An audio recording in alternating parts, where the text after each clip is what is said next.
Bendiciones, mis amados, qué bueno volverles a ver. Estamos hablando sobre el perdón, aquel veneno mortífero que cuando nos atrapa y nos inyecta, nos corta todo aliento de vida, nos hace caer hasta en enfermedad, y algunas personas se mueren inclusive a causa de sus odios, sus rencores, sus iras retenidas, aquellas murallas que se levantan detrás de la venganza y del odio.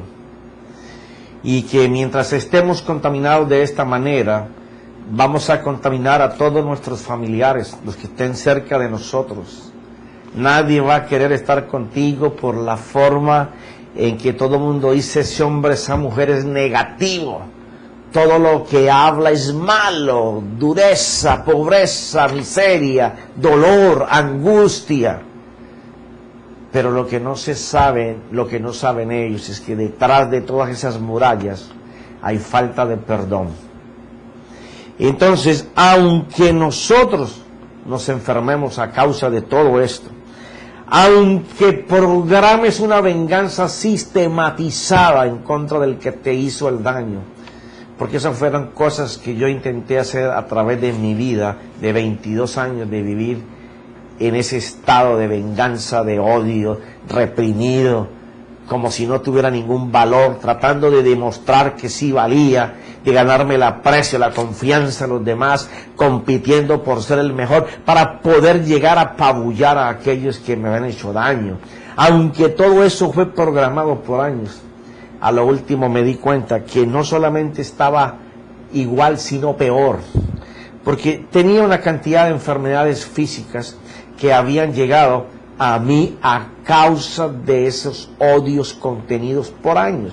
Posiblemente tu caso no sea tan agresivo como el que yo pasé, pero hay algo que sí es cierto, y es que mientras nosotros estemos en ansiedad, en dolor espiritual o físico, depresiones, y que las imágenes de las cosas que nos hicieron daño, que nos hicieron pasar por vergüenza, que nos aplastaron, que nos humillaron, que nos traicionaron, que no fueron fieles y rompieron nuestra fidelidad, aquellas ofensas causadas para nosotros por violaciones o violaciones domésticas, que han llevado a reprimirte, ya el desprecio de las personas, cómo te abandonaron, cómo te sometieron a todos sus antojos, porque tenían dominio o control o te manipularon. Ya, aquellas personas que se levantaron hablando lo que no debían hablar y que rompieron con la confianza que tú les diste, y que pensando que eran personas de respeto y seriedad, tú comenzaste a abrir tu corazón con una persona, y eso después se fue en calumnia, en chisme.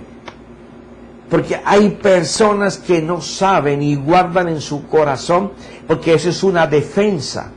Esa es una defensa de querer agradar y querer sentirse estimado por las demás personas. Entonces, para poder ganarse ese aprecio, las personas osan de poder tener como que la gente confía en mí, y comienzan a hacer calumnias y chismes y enredos, barullos, y tú caíste presa de eso y ahora tienes dolor en tu corazón.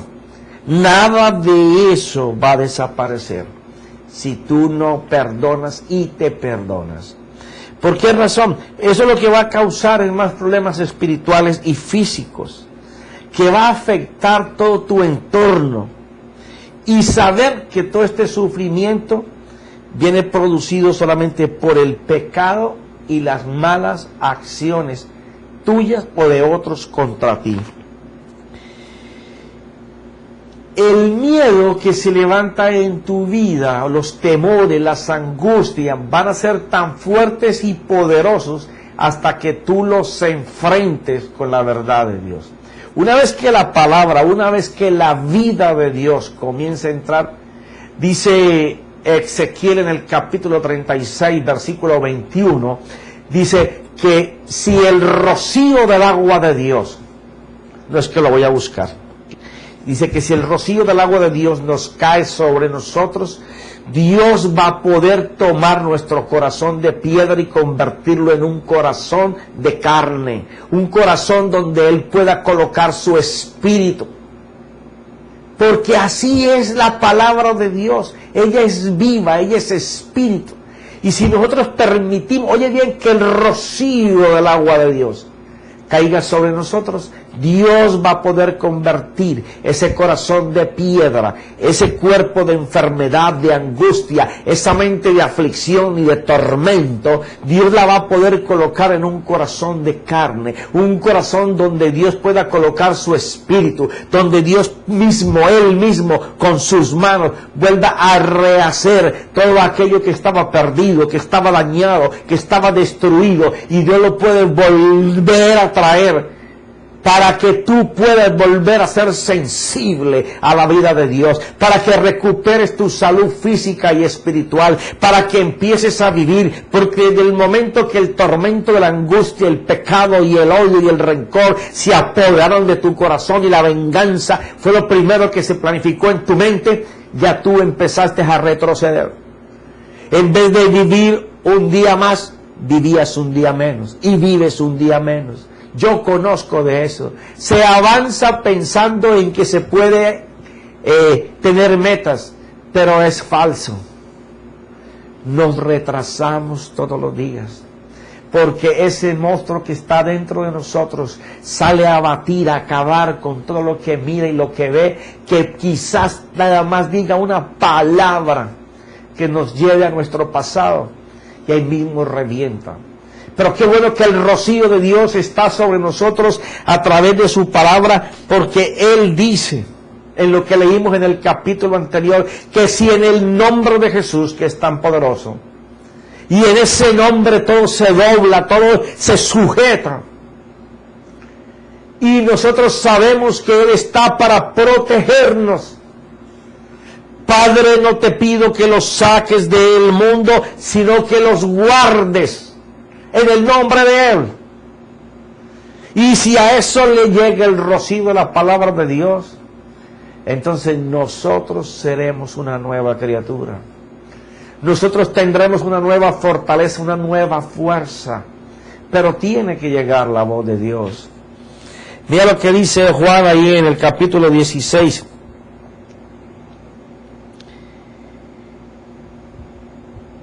Versículo 23. 22. Por tanto ahora vosotros tenéis también aflicción, pero yo os veré otra vez y vuestro corazón se alegrará y nadie os quitará de vuestro gozo. En aquel día no me preguntaréis nada. En verdad os digo, si pedís algo al Padre, os lo dará en mi nombre, dice Jesús. Fue lo que te hablábamos en el capítulo anterior sobre el nombre. Y la palabra va a traer protección a tu vida. Y te explicaba someramente cómo tiene que actuar la palabra en el nombre. Porque si la palabra es viva y es eficaz, tiene un espíritu, tiene una persona con la cual tú tienes que sentarte a hablar para que tú puedas conocer lo que Dios dice de ti. Porque cuando tú puedas creer, y creer es crear lo que la palabra dice. Se nos ha olvidado crear. Hay gente que hace años que no utiliza su ser interior para crear. Pero nuestro Dios es un Dios creador. Y Dios le enseñó al principio a Adán y Eva a cómo crear. Tanto que ellos tuvieron que ponerle los nombres a todos los animales. No los puso Dios. Dios les dio la facultad para que puedan dominar y sujetar todas las cosas. Ahora, ¿tú te imaginas a Adán diciendo, pájaro alado grande de 3 metros de alas, con pico curvo y unas garras, ven, ¿cómo voy a subir yo al cielo para cogerte? No, Él dominaba sobre todas las cosas. Ave que vuelas te vas a llamar águila. Dios le daba la sabiduría para que Él pudiera hacerlo. Y tenía dominio y control sobre todos los peces del mar y todo. Tú te imaginas decirle a la ballena en la profundidad del mar, sal ballena. te vas a llamar ballena. O sea, detrás de cada palabra hay un hecho si tú lo puedes creer. Si tú puedes creer cada vez que tú confiesas la palabra va primero, pero enfrente de la palabra se va a colocar un acontecimiento, un hecho, que no es, pero que se va a formar. De esa manera es que el Señor quiere que tú empieces a mirar tu vida.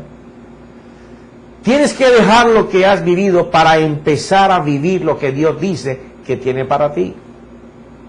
Cuando tú puedas hacer eso, entonces este versículo estará perfecto para nuestras vidas.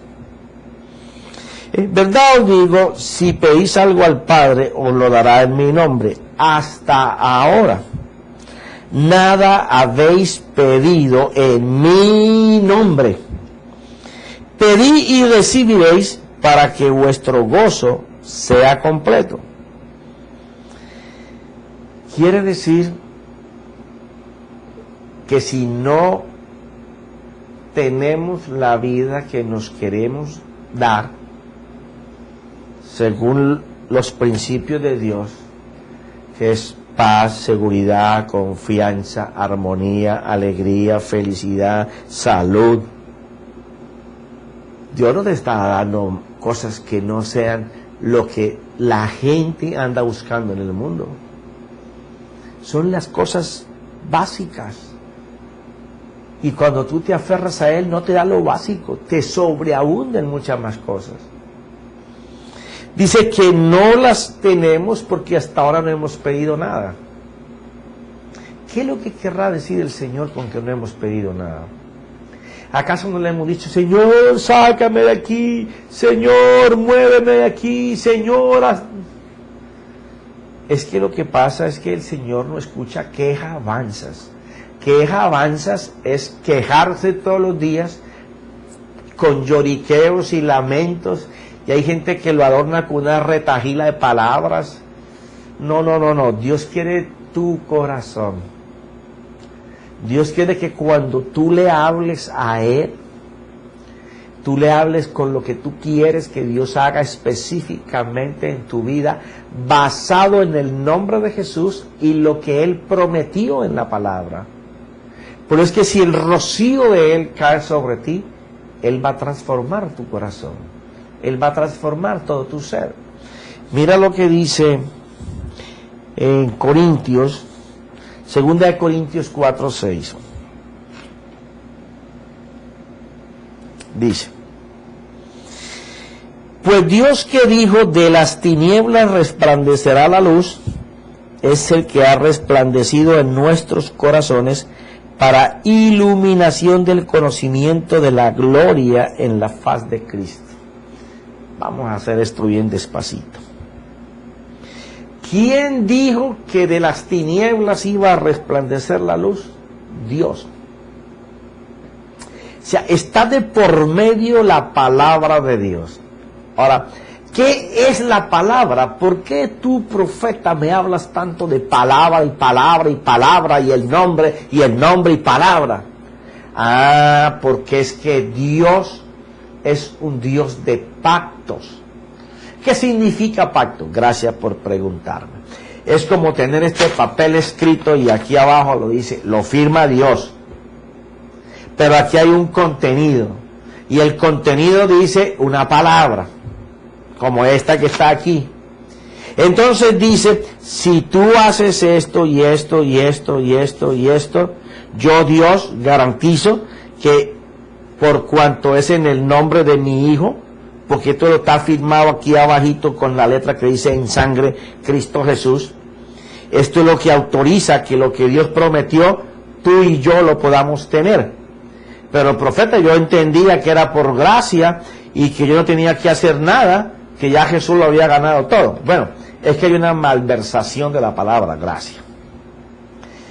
La palabra gracia la han llevado tan al piso que la gente piensa que es que gracia es que no importa lo que yo haga, Dios me va a dar algo porque es un regalo inmerecido. Mira, los términos se emplean tan mal a veces que si los acomodamos un poquito, a lo que la palabra dice es lo siguiente. Dios dice que Él va a hacer resplandecer. ¿Quién lo va a hacer? Dios. ¿De dónde lo va a hacer resplandecer? De una parte que es tinieblas, que es oscuridad, Dios va a hacer resplandecer luz. Yo pensé que era que Dios, la luz, iba a llegar a las tinieblas y las iba a iluminar. Mira lo que es la gracia.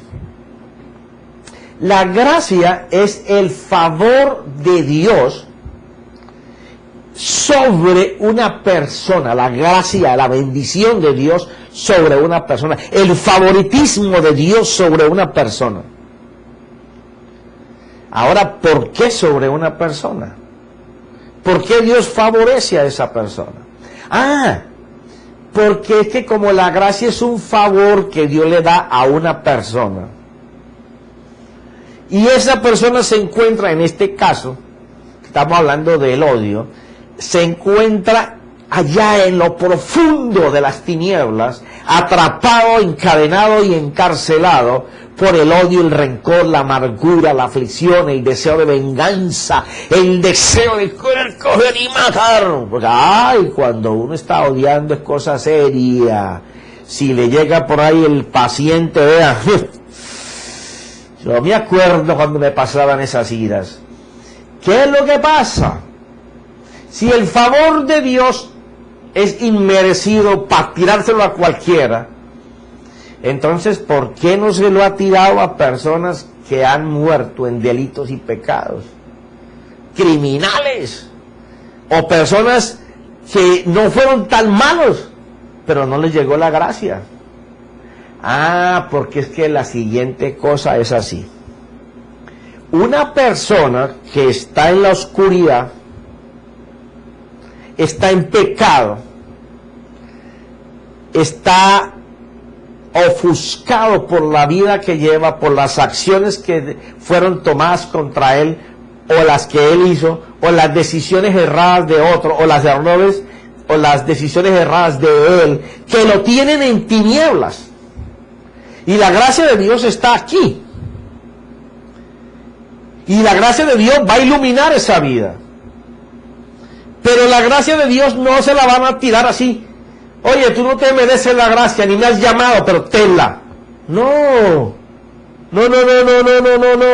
A mí la Biblia no me enseña eso.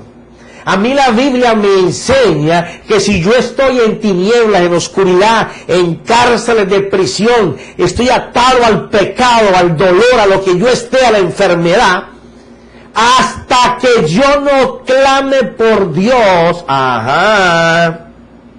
Sí. Hasta que yo no clame por Dios, Dios no puede colocar la gracia que yo no me merezco por el pecado que está aquí. Y entonces, cuando yo clamo a Dios de mis tinieblas, de mi oscuridad, Dios comienza a abrir la luz que va a hacer que la gracia venga y entre en aquel que está clamando por ella. ¿No la merecía? Claro que no, estaba en delitos y en pecados. Pero clamó al que firmó la promesa, al que firmó la herencia con su sangre, Cristo Jesús.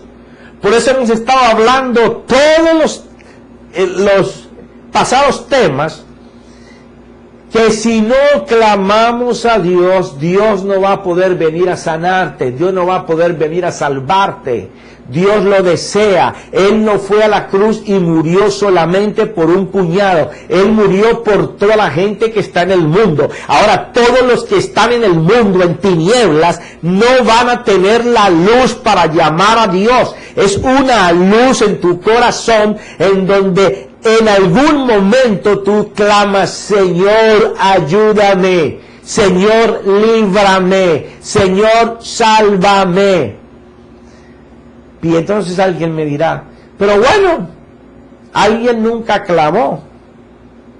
Un día cualquiera decidió ir a un lugar que estaban enseñando, o a la iglesia, o se topó con fulano y le habló de la palabra, y ahí sintió en su corazón.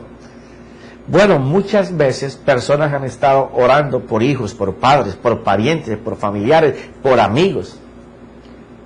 Ese es un avivamiento. Parte de un avivamiento. Cuando tú sientes el dolor que pasa una persona. ¿Quién puede sentir más ese dolor? Una madre, un padre, un hermano, alguien que te ame muchísimo. ¿Por qué no se producen los avivamientos mundiales? ¿Y por qué se están produciendo? Porque esa misma necesidad de que Dios intervenga en el hijo, en el esposo, en el pariente, sucede en las personas, pero con el prójimo. Y entonces allí se desata un avivamiento. Igualmente pasa en esto. En el momento en que una persona clama a Dios, o una persona están clamando por él, y él se topa con el enviado de Dios, para que de esa oscuridad nazca la palabra: Dios, te necesito. Entonces viene Dios y le da su gracia, porque la palabra dice que de las tinieblas resplandecerá la luz. Pues Dios, que dijo que de las tinieblas resplandecerá la luz, o sea, va a pasar, es el que ha resplandecido en nuestros corazones. Dios dice: yo voy a resplandecer en tu oscuridad. Y entonces el apóstol narra cómo ya él ha sido resplandecido.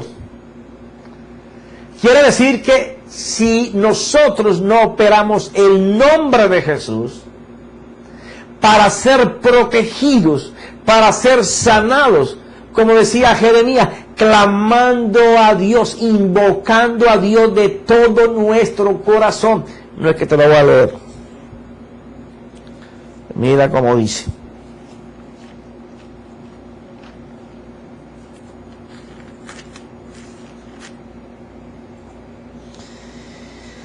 Me invocaréis y vendréis a rogarme, y yo os escucharé. Me buscaréis y me encontraréis, cuando me busquéis de todo corazón.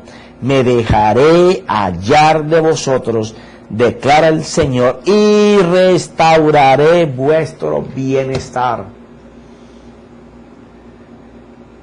Gracia es tener ese rayito de luz para invocar a Dios con todo nuestro corazón para que nos sane, y Dios hace el resto.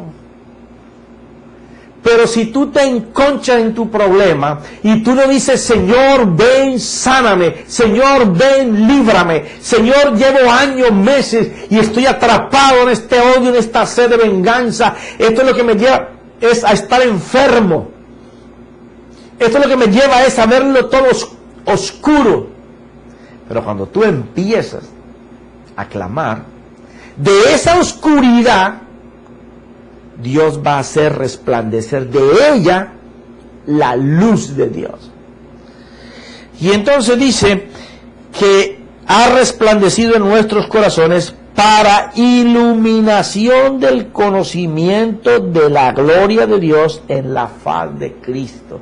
Esto es maravilloso.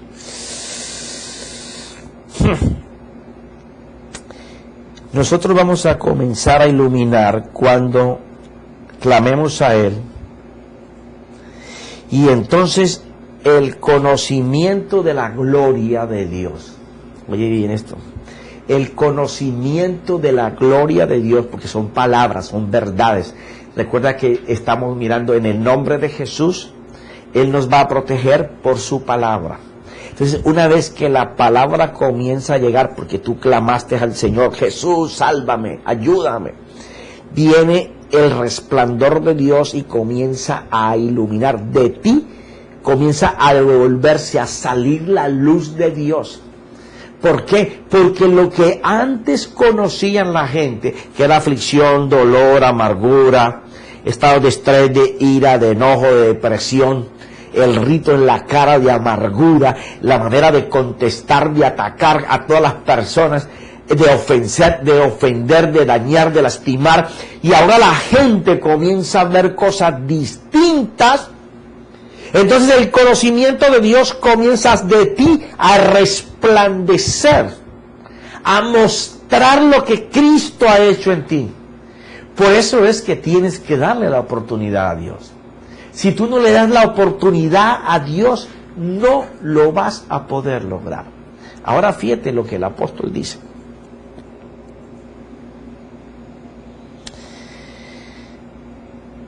Pero tenemos este tesoro. Cuando habla del tesoro, es del conocimiento de Dios que va a ser depositado en donde había oscuridad y que representa la gloria de Dios, porque en ese tesoro va a ir el cambio, va a ir lo que va a hacer todas las cosas en tu vida. Está en Él. Y dice, pero tenemos este tesoro. Da estas personas que estaban en oscuridad, pero que ahora han resplandecido, porque el conocimiento de Dios, una vez que tú lo entiendes, te cambia la vida. El pueblo de Israel no pereció porque le faltó conocimiento, tenían el conocimiento. Lo que perecieron es porque no lo quisieron entender o no lo entendieron, porque los que tenían que explicarle el conocimiento no lo hicieron conforme el corazón de Dios. Uno perece porque no entiende el plan de Dios que se ofrece para bienestar de uno a través del conocimiento de Dios. Por eso es que es importante lo que nosotros vayamos a hacer de palabra o de hecho, lo hagamos conforme la voluntad del corazón de Dios. Y entonces dice, pero tenemos este tesoro en vasos de barro, para que la extraordinaria grandeza del poder sea de Dios y no de nosotros. Quiere decir que, aunque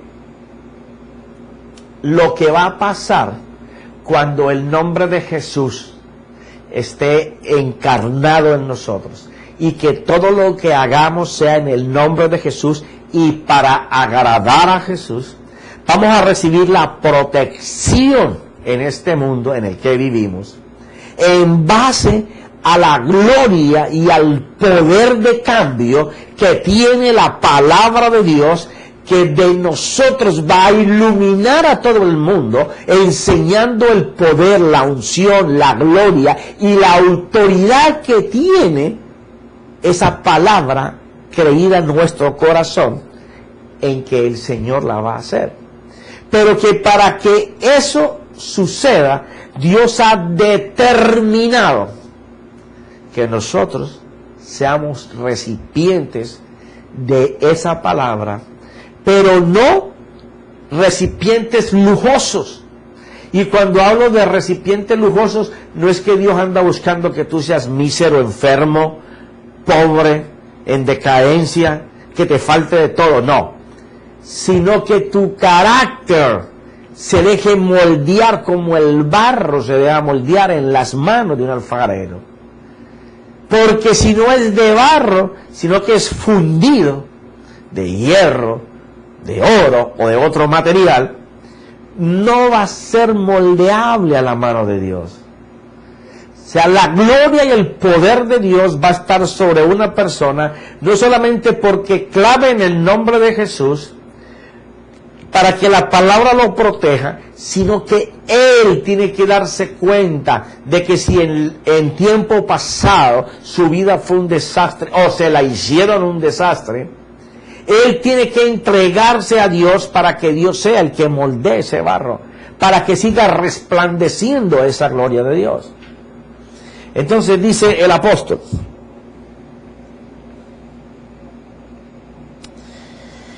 afligidos en todo, pero no agobiados, perplejos, pero no desesperados.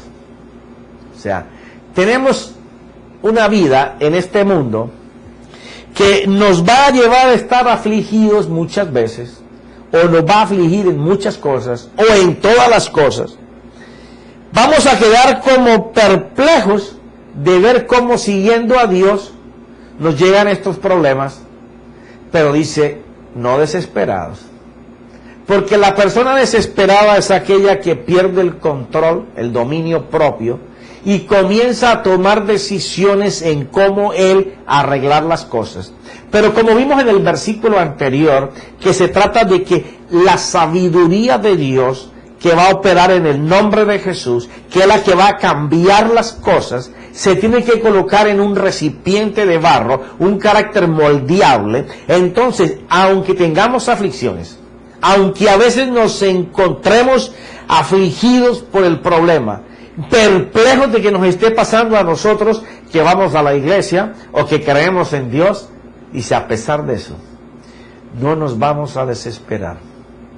Porque Dios, el que actúa en todo aquel que ama a Dios, Él dice que el que le ama a Él, Dios se va a encargar de que las aflicciones y las angustias de este tiempo las va a transformar para que nos vaya bien. Quiere decir que cada problema que llega a nuestra vida, cada aflicción, cada preocupación, tenemos que mirar de que Dios va a actuar. Cada vez que tengamos en nuestras manos algo difícil de manejar, es la oportunidad que tenemos para ver la mano de Dios. Pero no podemos desesperarnos. ¿Por qué te digo esto? Porque cuando tú te estás sanando interiormente, si te demoraste 20, 30 años en destruirte a como tú estás hoy, o 5 años o meses, ¿por qué tú vas a creer entonces ahora que te va a pasar tipo microwave? 1 minuto y ya estás completamente, hasta se te olvidó de tu memoria lo que te pasó. No. Afligidos, atormentados, pero no angustiados, sabiendo de que Dios va a hacer la obra. Mira lo que dice. Perseguidos, pero no abandonados, derribados, pero no destruidos, llevando siempre en el cuerpo por todas partes la muerte de Jesús, para que también la vida de Jesús sea manifestada en nuestro corazón. Esto aquí es un filet mignon servidito con unos honguitos por encima bien deliciosos, 14 onzas así de grueso. Ay, santo Dios, que me están de hambre. Mira esto. Llevando siempre en el cuerpo por todas partes la muerte de Jesús. Uy, esto es tremendo. Para que también la vida de Él se manifieste en nosotros. Ahora, comienza a crear lo que te voy a ir diciendo. Ahí en nuestra página lo puedes recrear, en donde dice Pasión de Cristo. Vas a poder ver todos los pasos. Yo voy a tratar de ser muy breve aquí. ¿Qué fue lo que Jesús hizo al morir? Él cargó el pecado que Él nunca había hecho. Él nunca había pecado, mas sin embargo, Él pudo mirar al futuro y pudo ver que por el dolor que Él iba a sufrir, millones y trillones de personas iban a alcanzar la felicidad, el gozo de saber de que Dios estaba en ellos y que eran salvos para la eternidad. Y aquellos que puedan creer conforme a la fe van a vivir una vida de victoria, no siendo cola sino cabeza, sabiendo que donde colocan la mano bendicen y donde pisan conquistan, que cuando hablan, hablan vida y hacen temblar los corazones de quien los escucha, porque les llega la vida o les llega la exhortación para que se muevan del camino del pecado en que están. Entonces el Señor decide que el plan de Él morir por quien le hacía daño empezara. ¡Wow! Esto es tremendo. Esto significa que una de las maneras de vencer en este espacio de los sentimientos, donde se anidan todo lo que hemos venido hablando, que tiene que ver con la falta de perdón o perdonar, Jesús nos enseña de una manera magistral. Él primero va al Getsemaní, aunque ya él sabía y lo venía anunciando de que él tenía que morir. y va a quebrantar su corazón por aquellos que lo iban a matar, a sabiendas de todo lo que él había dicho y había hecho, y que no encontraron jamás pecado en él. Es el momento en donde se quebranta todo el ser interior.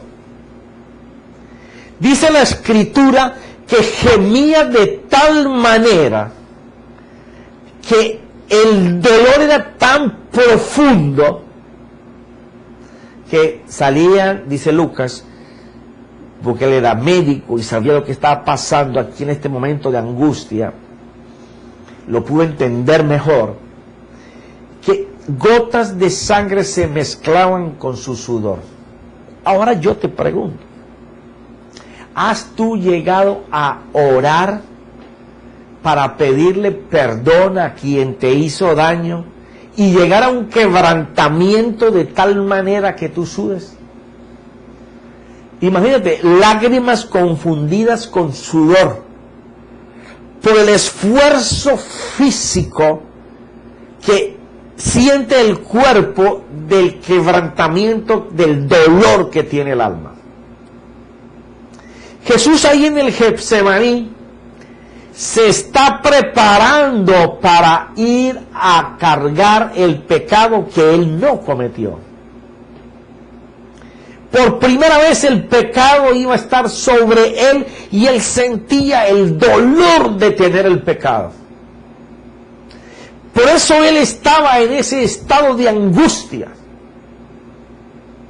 Y sabiendo que de los muchos miles que caminaron con él en los 3 años, se iban a olvidar de las bendiciones recibidas para solamente ajusticiar a aquel que decían que morir en un madero era un criminal.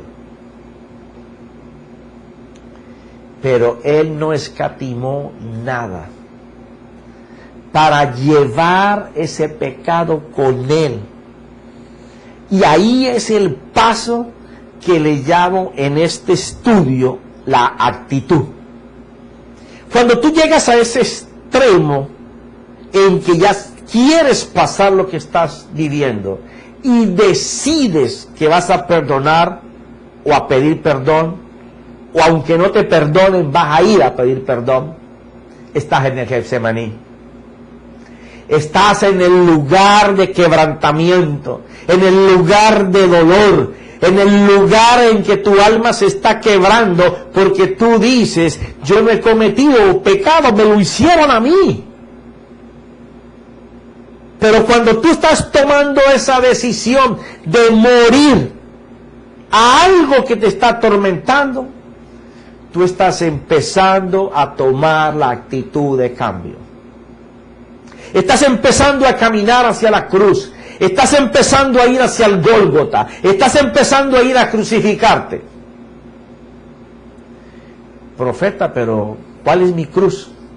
¿Y cuál es mi Gólgota? Bueno, en el próximo clip yo te voy a compartir cuál es tu cruz en la que te vas a crucificar para que tú sientas el perdón y des perdón y seas liberado de las prisiones en que te encarcelaron por años. Por eso es que la palabra de Dios es tan viva y eficaz. Y entonces volveremos a este versículo de 1 de Corintios, o de 2 de Corintios, perdón, para hablar de esa cruz. Ahora, en el nombre de Jesús, yo deseo que el Espíritu Santo de Dios haya hablado a tu corazón y que tema tras tema tu corazón se vaya limpiando de todo para que disfrutes de la vida abundante de Dios, de la luz del reflejo de Dios que va a salir de tu oscuridad para iluminar a todos los que por mucho tiempo te hicieron daño. En el nombre de Jesús, amén y amén.